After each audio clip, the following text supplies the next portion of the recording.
Selamat siang Bapak Ibu Asesor Penilai PDD UKT-PT dan salam sejahtera buat kita semua.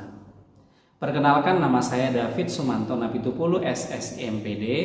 Saya adalah salah satu dosen di Stikes Santa Elizabeth Medan, tepatnya di Prodi Teknologi Laboratorium Medik dengan NIDN 0123118402. Video ini merupakan rangkaian dari pernyataan diri dosen dalam unjuk kerja Tridharma Perguruan Tinggi atau PDD UKT-PT di bidang pengajaran. Saya akan menjelaskan beberapa hal terkait keilmuan saya dan relevansinya dengan mata kuliah yang saya ampuh dengan menggunakan pendekatan DIA, Delivery, Interaction, dan Assessment. Saya menjadi dosen sejak tahun 2020 dengan kualifikasi akademik pendidikan biologi dan konsentrasi keilmuan di bidang parasitologi dan mikrobiologi. Dan saya sudah sekitar 3 tahun menjadi dosen tetap di Stikes Santa Elizabeth Medan. Berdasarkan konsentrasi keilmuan saya ditugaskan untuk mengampu beberapa mata kuliah seperti parasitologi, virologi, dan mikologi. Pada kesempatan ini, saya akan menjelaskan secara detail tentang mata kuliah yang saya ampu di program studi teknologi laboratorium medik, yaitu parasitologi yang pertama. Deskripsi mata kuliah. Mata kuliah ini bertujuan untuk menguasai dasar parasitologi yang meliputi morfologi, klasifikasi, siklus hidup, patogenesis, dan pengobatan parasit untuk pemeriksaan nematoda, cestoda, serta mampu melakukan pemeriksaan laboratorium yang terkait dengan parasitologi. Untuk pelaksanaannya itu dilakukan di semester 4, bobot sebanyak 3 SKS, 2 teori dan 1 praktek. Proses pembelajarannya itu melalui ceramah, diskusi, dan review. Tim dosennya itu ada 2. Yang pertama saya sendiri, David Sumanto Napitupulu SSI MPD, dan yang kedua Ibu Seri Rayani Bangun SKP MBiomed. Capaian pembelajaran lulusan prodi untuk sikap bertakwa kepada Tuhan Yang Maha Esa dan mampu menunjukkan sikap religius dengan semangat daya kasih Kristus yang menyembuhkan sebagai tanda kehadiran Allah. Untuk pengetahuan, mengintegrasikan pengetahuan tentang parasitologi dan pembagiannya untuk menegakkan diagnosa yang benar dan memberikan hasil pemeriksaan yang bermutu dan berkualitas. Keterampilan umum, seorang ATLM dapat melakukan pemeriksaan laboratorium secara mandiri dan memberikan hasil yang valid untuk membantu penegakan diagnosa. Keterampilan khusus, mampu melakukan analisa, identifikasi pemeriksaan laboratorium klinis sesuai standar yang berlaku, sesuai kode etik, profesi, serta mampu memecahkan permasalahan dan beradaptasi dengan berbagai situasi.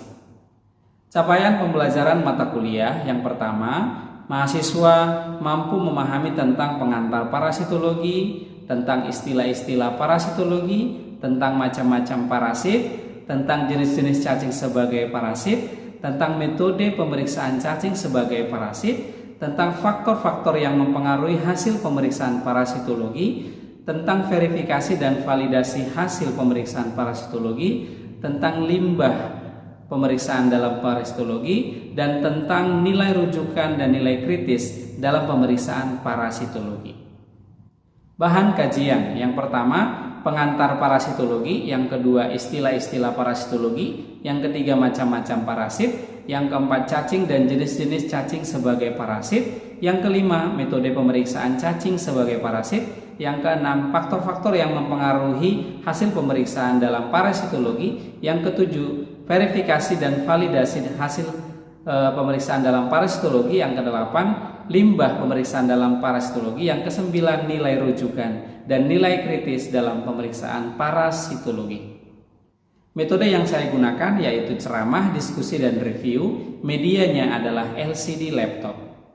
Untuk referensi yang saya gunakan ada 5. Di antara 5 referensi ini ada 2 merupakan penelitian dan pengabdian yang sudah kami lakukan dengan tim. Penelitiannya itu dengan judul Hubungan Pengetahuan dengan Kecacingan pada Anak SD Negeri 108822 Pancur Batu, Deli Serdang, Sumatera Utara. Dan untuk judul pengabdiannya itu Edukasi Hand Hygiene dalam Pencegahan Penyakit Kecacingan pada Anak SD Negeri 101822 Pancur Batu. Metode penilaian yang saya gunakan untuk yang teori yang pertama, UTS 25%, UAS 25%, sikap 20%, tugas 20%, dan kehadiran 10%. Metode penilaian untuk praktek, ujian praktek 50%, tugas berupa simulasi dan demonstrasi 25%, sikap 15%, dan kehadiran 10%. Demikianlah pemaparan perkenalan diri dari saya dan juga mata kuliah yang saya ampu. Akan saya lanjutkan dengan video pembelajaran di dalam kelas. Terima kasih. Selamat pagi semuanya.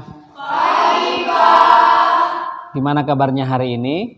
Sehat, Pak. Oke, sebelum kita memulai kegiatan belajar mengajar kita, ada baiknya kita berdoa dulu. Yang bertugas hari ini mimpin doa dipersilahkan maju ke depan. Baiklah, terima kasih Bapak atas kesempatannya. Untuk memulai mata pelajaran kita, sebaiknya kita berdoa. Dalam nama Bapa dan Putra dan Roh Kudus, amin. Allah Bapa, kebaikan tertinggi, limpah syukur dan terima kasih kami haturkan kepadamu atas kebaikan dan perlindungan-Mu dalam hidup kami. Hingga pada saat ini kami boleh berkumpul di ruangan ini untuk memulaikan mata pelajaran kami. Bapa yang Maha Baik, kami mohon bukalah hati dan pikiran kami, agar kami dapat memahami dan mengerti mata pelajaran kami, dan menjadi bekal dalam kehidupan kami nantinya. Kami juga mohon berkat-Mu bagi Bapak dosen yang mendampingi dan mengajari kami dalam mata pelajaran ini. Berikanlah kepada beliau rahmat-rahmat yang sungguh beliau butuhkan. Bapa yang Maha Baik, waktu dan kesempatan ini kami persembahkan kepadamu, dengan pengantaran Kristus Tuhan kami. Amin. Dalam nama Bapa dan Putra dan Roh Kudus. Amin. Baik, terima kasih kepada suster yang sudah memimpin kita dalam doa pembuka. Dipersilakan duduk, suster. Baik, sebelum kita masuk perkuliahan kita untuk hari ini kita akan membahas tentang nematoda ya. Pelajaran ini pertemuan kita keempat, kita menjelaskan mengenai nematoda. Namun sebelum masuk materi kita hari ini, saya mau jelaskan kira-kira apa sebenarnya tujuan pembelajaran hari ini. Hari ini kita mau bahas tentang nematoda. Jadi kalian harus tahu apa itu nematoda, kemudian contoh parasitnya apa, dan ini akan dikupas tuntas oleh kelompok 4. Sebelum masuk materi kelompok 4, saya review dulu sebentar. Review untuk yang materi yang sebelumnya. Kira-kira masih adakah dari kalian mengingat apa saja sebenarnya parasit itu? Parasit itu sebenarnya apa ya? Dan contoh dari parasit itu apa? Saya tunjuk satu dari kalian ya. Saya pilih Ivan. Silakan Ivan menjelaskan dengan kata-kata sendiri pengertian dari parasit itu apa dan contohnya apa saja. Baik Pak, terima kasih atas pertanyaannya. Saya izin menjawab pertanyaan Bapak. Apa itu parasit? Parasit merupakan organisme hidup berupa makro dan mikro yang dapat merugikan suatu makhluk hidup karena dapat menyebabkan suatu penyakit. Kemudian ada pun contoh parasit makro itu Pak seperti cacing, dan contoh parasit mikro itu seperti bakteri dan virus. Terima kasih Pak. Baik, terima kasih Ivan sudah menjelaskan apa itu parasit beserta dengan contohnya. Berarti Ivan sudah paham dan mudah-mudahan yang lain juga sudah mengerti ya. Nah, pertanyaan kedua dari saya adalah kita bahas mengenai cacing. Nah, ada 3 kelompok besar cacing. Kira-kira apa saja yang menjadi 3 kelompok besar dari cacing tersebut, dan apakah semua 3 kelompok kelompok cacing itu merupakan parasit? Nah, ini saya unjuk yang kedua adalah si Anggi. Dipersilakan Anggi. Terima kasih Pak atas pertanyaannya. Izin menjawab pertanyaan dari Bapak. Ada 3 kelompok besar cacing. Yang pertama ada Platyhelminthes, yang kedua Nematelminthes, dan yang ketiga ada Annelida. Nah, contoh cacing parasit dari kelompok Platyhelminthes ada Taenia solium dan Taenia saginata. Dari kelompok Nematelminthes ada Ascaris lumbricoides dan Necator americanus. Sedangkan dari kelompok Annelida ada pacet dan lintah. Nah, untuk kita ketahui tidak semua dari kelompok cacing tersebut termasuk ke dalam parasit. Ada juga yang tidak termasuk parasit. Terima kasih. Ya, benar sekali. Terima kasih buat Anggi yang sudah menjelaskan 3 kelompok besar cacing beserta dengan beberapa contoh-contoh parasitnya. Sekarang kita masuk ke kegiatan pembelajaran kita yang menjadi kegiatan inti, yaitu kita bahas mengenai nematoda. Dan pada kesempatan ini saya berikan kesempatan kepada kelompok 4 untuk mempresentasikan hasil diskusi kalian. Kepada Nela dan Anggia dipersilahkan maju ke depan. Baik, kami dari kelompok 4 akan mempresentasikan tentang cacing nematoda. Yang pertama yaitu cacing nematoda. Cacing nematoda ini memiliki 3 jenis, yaitu Necator americanus, Ankylostoma duodenale, dan Ascaris lumbricoides atau cacing gelang. Baik, pertama, nematoda ini mempunyai jumlah spesies terbesar di antara cacing yang hidup sebagai parasit. Cacing ini berbeda dalam habitat, daur hidup, dan hubungan hospes parasit. Morfologinya yaitu pertama, besar dan panjangnya beragam, beberapa mili dan ada yang sampai ukuran 1 meter. Kemudian mempunyai kepala, ekor, dan rongga badan. Kemudian cacing dewasa ini tidak bertambah banyak di badan manusia. Selanjutnya, dapat mengeluarkan telur 20 sampai 200.000 per hari dan badan hospes melalui tinja.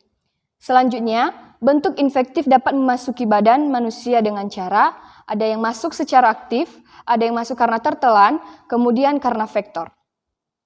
Selanjutnya, berdasarkan tempat hidup, nematoda dibagi ke dalam 2 golongan, yaitu ada nematoda usus dan nematoda jaringan. Selanjutnya, jenis-jenis cacing pada nematoda usus itu ada Necator americanus, ada Ascaris lumbricoides, dan ada Ankylostoma duodenale. Selanjutnya yaitu cacing tambang. Cacing tambang ini akan lebih diperjelaskan oleh teman kami, Anggi. Baiklah, saya akan melanjutkan. Necator americanus dan Ankylostoma duodenale, sejarahnya yaitu cacing tambang yang pertama kali ditemukan di Eropa pada pekerja tambang. Hospesnya yaitu pada manusia dan penyebabnya yaitu Necatoriasis atau Ankylostomiosis. Distribusi geografiknya terdapat di daerah Khatulistiwa, pertambangan dan perkebunan, serta ada prevalensi di Indonesia pada bagian pedesaan sekitar 40%. Pada morfologi dan daur hidupnya itu cacing dewasa di rongga usus, mulut melekat pada mukosa dinding usus. Necator americanus menghasilkan 9.000 telur per hari, sedangkan Ankylostoma duodenale menghasilkan 10.000 telur per hari. Kemudian pada cacing betina ukurannya 1 cm dan pada cacing jantan ukurannya 0,8 cm. Pada Necator americanus bentuk cacingnya itu seperti huruf S dan Ankylostoma duodenale seperti huruf C. Telur dikeluarkan melalui tinja, menetas 1-1,5 hari, berubah menjadi larva raditifrom, pada 3 hari berubah menjadi larva filariform, dan kemudian menembus kulit, hidup 7-8 minggu di manusia. Kemudian pada daur hidupnya yaitu larva raditifrom berubah menjadi larva filariform, kemudian menembus kulit, masuk ke kapiler darah, kemudian jantung, paru-paru, bronkus, trakea, laring, serta masuk ke usus halus. Infeksi terjadi bila larva menembus kulit, dan infeksi Ankylostoma duodenale juga mungkin dengan menelan larva filariform. Baik, teman-teman, ini adalah contoh siklus cacing yang pertama, yaitu ini adalah hospes atau manusia yang mengeluarkan tinja, dan kemudian ini adalah telur cacingnya, kemudian berubah menjadi larva, kemudian masuk menjadi filariform larva, kemudian terkena kembali ke manusia, dan begitulah siklus hidup cacing tersebut.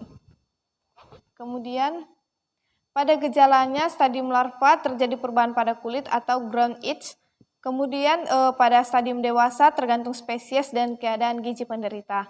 Pada Necator americanus darah 0,005 sampai 0,1 cc per hari per ekor cacing tersebut mengisap darah manusia. Kemudian pada Ankylostoma duodenale darah yang diisap yaitu 0,08 sampai 0,34 cc per hari per ekor cacing. Kemudian pada cacing gelang yaitu Ascaris lumbricoides. Hospesnya yaitu manusia, penyakitnya Ascariasis. Morfologi dan siklus hidupnya pada cacing jantan 10-30 cm, sedangkan pada betina 22-35 cm. Dari sini kita tahu bahwa cacing betina itu jauh lebih panjang daripada cacing jantan. Dalam lingkungan yang sesuai, telur dibuahi menjadi bentuk infektif dalam 3 minggu. Kemudian jalurnya itu masuk ke tubuh manusia, tertelan. Pada siklus hidupnya, tertelan masuk ke usus, masuk ke larva pembuluh darah atau sel limfa, masuk ke jantung, aliran darah, paru-paru, dinding pembuluh darah, alveolus, rongga alveolus, trakea, faring, rangsangan batuk, tertelan ke dalam mesofagus, kemudian masuk ke dalam usus halus dan menjadi cacing dewasa. Dari telur matang sampai cacing dewasa bertelur lamanya 2 bulan. Dan kemudian ini adalah siklus hidup Ascaris lumbricoides.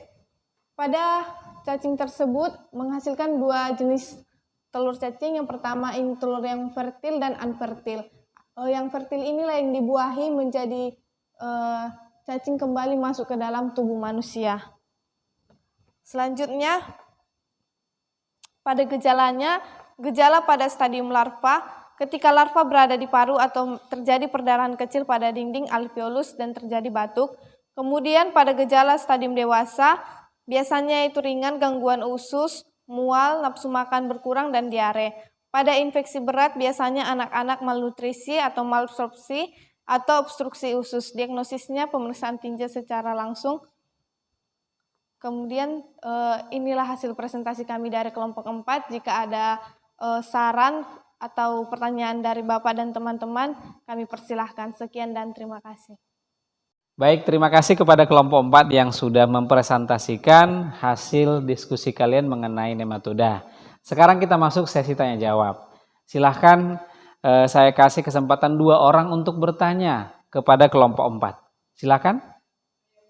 Ya, yang pertama Angel, yang kedua Putri. Saya berikan kesempatan kepada Angel yang pertama. Silahkan Angel. Baik Pak, terima kasih atas kesempatannya. Untuk kelompok 4, saya izin bertanya, apa perbedaan Necator americanus dan Ankylostoma duodenale? Terima kasih. Baik, Angel, terima kasih atas pertanyaannya. Sekarang saya akan mencoba membantu menjawab, yaitu perbedaan dari Necator americanus dan Ankylostoma duodenale. Yang pertama dulu nama penyakitnya. Nama penyakit yang disebabkan oleh Necator americanus dan Ankylostoma duodenale ini yaitu Necatoriasis dan Ankylostomiosis. Kemudian perbedaan yang kedua yaitu Necator americanus dapat menghasilkan 9.000 telur per harinya. Sedangkan Ankylostoma duodenale ini dapat menghasilkan 10.000 telur per harinya.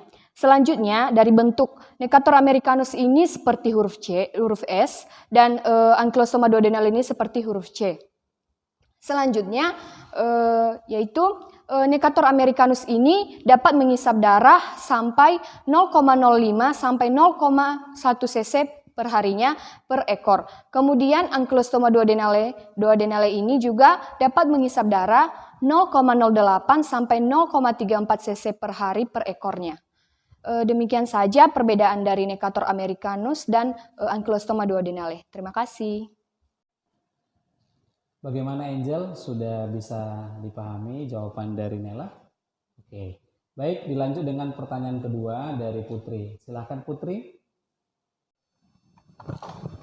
Baik, saya dari kelompok 1 izin bertanya pada kelompok 4 yang dimana kan kalian kan presentasinya tentang cacing nih. Jadi kita nih yang akan inikan sebagai ATLM, jika ada di lapangan yang menderita cacingan, bagaimana nih cara pemeriksaan kita sebagai ATLM dalam melakukan pemeriksaan pada penyakit cacingan? Terima kasih. Baik, kepada teman kami Putri, terima kasih atas pertanyaannya tadi.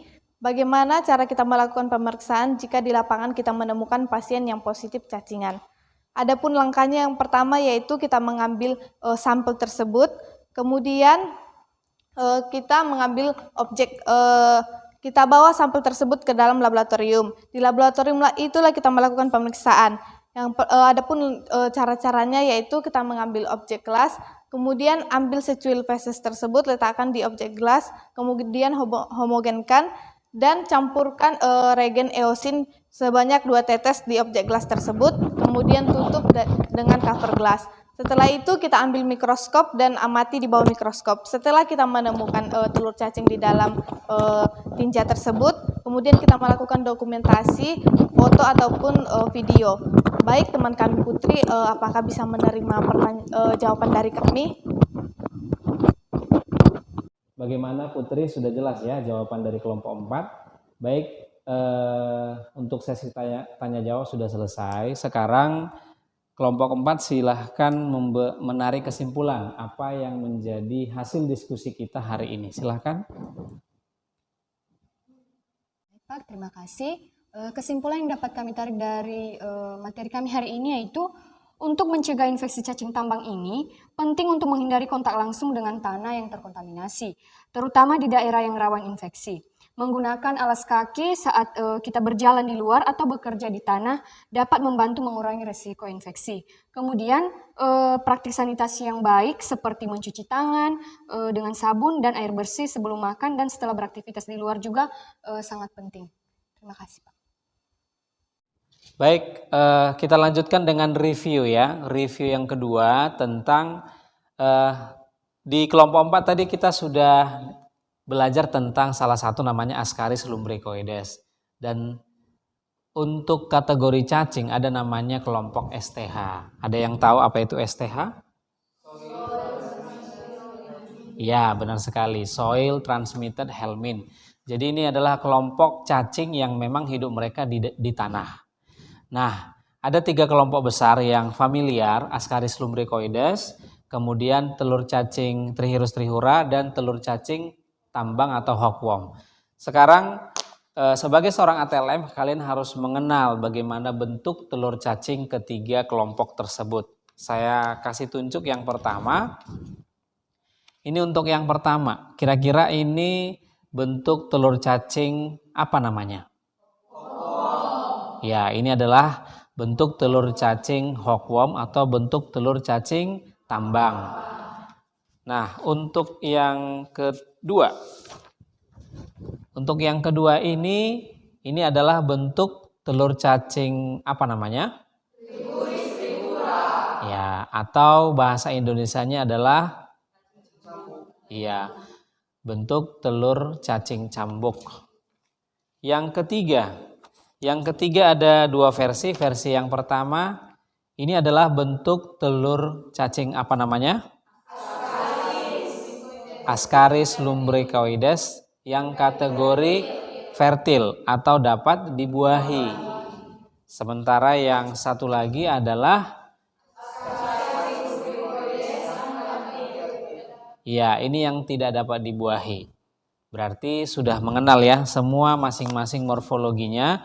Tapi gambar yang saya tampilkan ini adalah gambar yang kalau ada yang tampilannya di Google kalau kita searching. Kalau yang di mikroskop beda tampilannya, ya kan? Seperti ini. Ini tampilannya kalau perbesaran 40 kali kalau kita amati di bawah mikroskop. Bisa juga seperti ini. Nah, sekarang saya panggil 2 orang ya. 2 orang dari kalian. Baik, Bestari, di sini ada gambar beberapa bentuk telur cacing. Kira-kira yang ditunjuk tanda panah ini namanya apa? Dari yang saya amati di gambar ini, Pak, di gambar ini ada telur cacing Trichurus trihura, Pak. Nah, selain Trichurus trihura, adakah bentuk telur cacing yang lain pada gambar ini? Tidak ada, Pak. Tidak ada ya. Untuk gambar yang kedua, nah ini adalah bentuk telur cacing siapa? menurut yang saya amati Pak, di sini ada gambar telur cacing hookworm Pak. Oke, ada yang lain nggak kira-kira? Tidak ada Pak. Tidak ada ya, oke. Baik, terima kasih kepada Bestari, silakan duduk. Nah, yang kedua yang beruntung saya panggil adalah Friska. Silakan ke depan Friska. Baik Pak. Friska, untuk gambar yang pertama ini kira-kira ini telur cacing namanya apa? Menurut saya Pak, itu nama cacingnya itu cacing hookworm Pak. Hookworm itu apa? Nama bahasa Indonesianya? Cacing gelang Pak. Oke, cacing tambang. Nah, yang kedua, nggak apa-apa. Yang kedua ini gambar yang kedua. Ini namanya telur cacing apa yang ditanda panah? Trichuris trihura Pak. Ini Pak. Oke, kira-kira ada yang lain nggak? Telur Tidak cacing ada, yang jenis lain? Tidak ada ya? Oke, baik, terima kasih Friska. Silahkan duduk.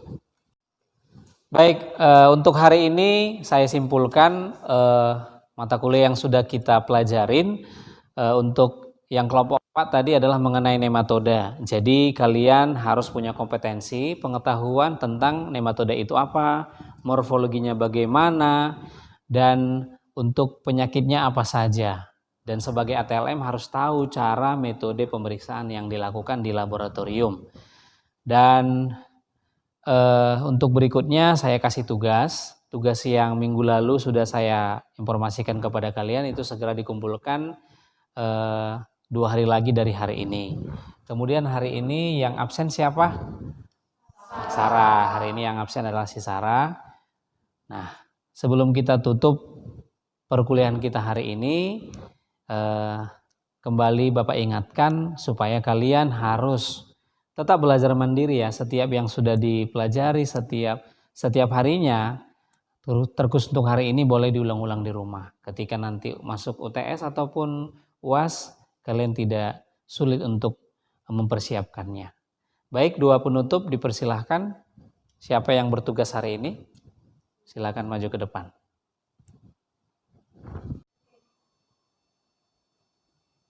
Baik, sebelum kita mengakhiri perkuliahan dan pertemuan kita hari ini, mari kita bersatu dalam doa dalam nama Bapa dan Putra dan Roh Kudus. Amin.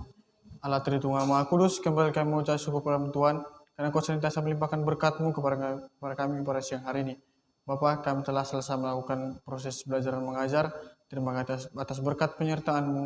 Kami telah selesai melakukan aktivitas kami tersebut. Ya Bapa, sebentar kami akan berpisah dari tempat ini, karena Engkau senantiasa memberkati dan melindungi kami di perjalanan, ya kami sampai ke tempat kami masing-masing yang selamat. Terkhusus bagi dosen kami Bapa, berikanlah kepada beliau kebijaksanaan dan kepada Engkau, kiranya beliau tetap bijaksana dalam mendidik kami anak-anaknya. Kepada kedua orang tua kami, berikanlah kepada mereka kesehatan panjang umur serta rezeki kepada Engkau. Mendosa pelanggaran kami berbuat, tidak sengaja kami hapuskannya. Terima sempurnakan doa ini melalui Kristus pengantara kami. Amin. Baik, demikian kegiatan belajar mengajar perkuliahan kita hari ini. Sebelum kita akhiri, sekali lagi kembali Bapak ingatkan untuk yang maju berikutnya adalah kelompok 5. Jangan lupa ya. Baik, kita akhiri pertemuan perkuliahan kita hari ini. Selamat siang semuanya.